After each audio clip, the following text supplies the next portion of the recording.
Finding the volume of a sphere in a real-world context, Lesson 13.3c. So as we do this video, remember that the volume of a sphere is 4/3 pi r cubed. Here we have a red rubber ball. It's telling us that the radius of this ball is 5 inches. Using 3.14 for pi, what is the volume of this ball to the nearest tenth? We substitute 5 for the radius, and we put 3.14 for pi. First thing we're going to do is 5 times 5 times 5, which is 125.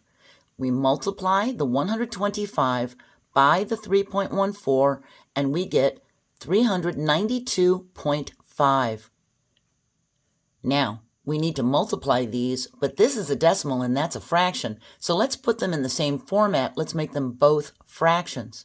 392.5 is 392.5, but it's a mixed number. So let's turn it into a fraction greater than 1 by multiplying the 392 by the denominator 2 and adding the 1 numerator. We get 785 halves. Now we can multiply straight across. 4 times 785 is 3,140. 3 times 2 is 6. We have 3,140 divided by 6. When we do 3,140 divided by 6, we get 523.33, and these 3's are going to continue because we're going to keep getting a 20, and we're going to keep putting 3 into it to get an 18, and getting a 20 again when we keep adding zeros over here. So it's going to go 3, 3, 3, 3. So we can just put a bar over the top. We have, rounded to the nearest tenth, 523 and 3/10 inches cubed. Okay, now we have a blue ball. And I'm going to show you this example because I want to show you this canceling. The radius of this ball is 1 5/10 inches. Using 3.14 for pi, what is the volume of this ball to the nearest tenth? We put 1.5 in for the radius, we put 3.14 in for pi, and we have 1.5 cubed. We need to convert this to a fraction. 1 5/10 is 1 1/2, which is 1 times 2 is 2. Add the numerator, that's 3. Use the denominator, we have 3 halves. So this becomes 3 halves times 3 halves times 3 halves because it's cubed. And we had it multiplied to 4/3. Now, we can cancel out, like numerators and denominators, as a 1. So we have a 3 here, so we can cross that out. We have a 3 here, so that makes a 1. And here we have a 4, and here we have a 2 times a 2, so we can cross both of these out with that 4. What we're left with is 3 times 3 over 2 times 3.14. We multiply the numerator. We get 9 over 2 times 3.14. We convert it to a decimal. 9 halves is 4.5. We multiply 3.14 times 4.5, and we get 14.13. But we need to be near the nearest tenth, so we're going to do 14.1 inches cubed to the nearest tenth. So do you see how I canceled out to make 1s? We had a 4 and a 2 times 2. So not only did the 4 get crossed out, but both of these 2's.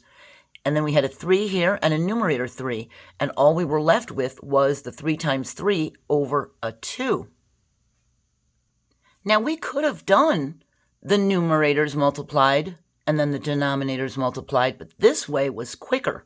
We could have done 4 times 3 times 3 times 3, found the numerator, then did 3 times 2 times 2 times 2, and simplified it to 9 halves. This way, by canceling this to find 1s with the same numerator and denominator, is much quicker. As you move forward in algebra, sometimes the instructions may tell us to solve in terms of pi. This means we can use the symbol for pi in our answer. If we know that the radius is 2 inches, we put in 2 for our radius, and that's going to be 2 times 2 times 2 because we have the radius cubed. We can put them next to the 4/3 and put the pi at the end. We can multiply in any order. The commutative property of multiplication tells us that. And 2 times 2 is 4, times 2 is 8. We have 4/3 times 8 times pi. Well, 4 times 8 is 32, and we would have 32/3 pi. We can simplify this to 10.66 pi, or if we need to round it to the nearest tenth, the 6 tells the other 6 to go up and then it drops off, so we would have 10.7 pi inches cubed rounded to the nearest tenth. We might even be able to leave it like this. If it didn't say to round it to the nearest tenth, that would have been an acceptable answer if it didn't say round to the nearest tenth.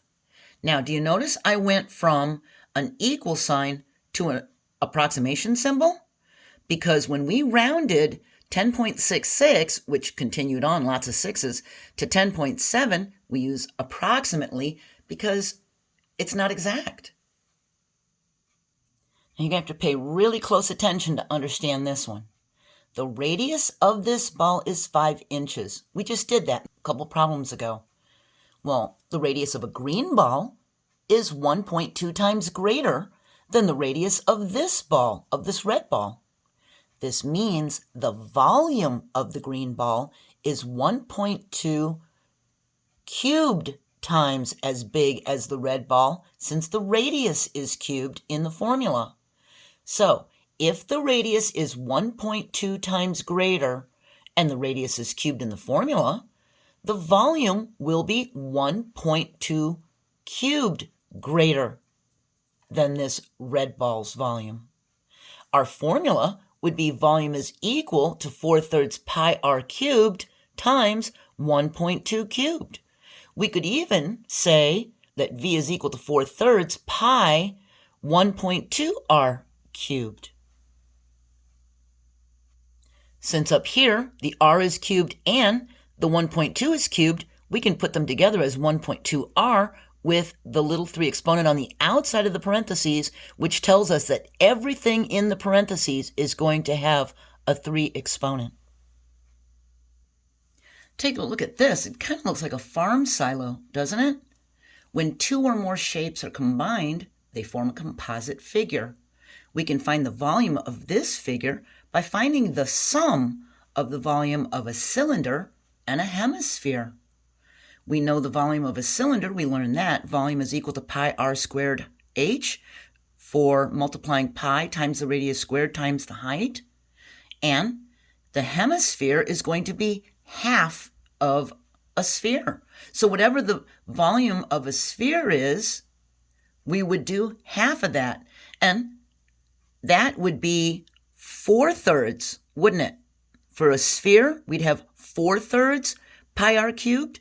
Well, half of that would be 2/3 pi r cubed.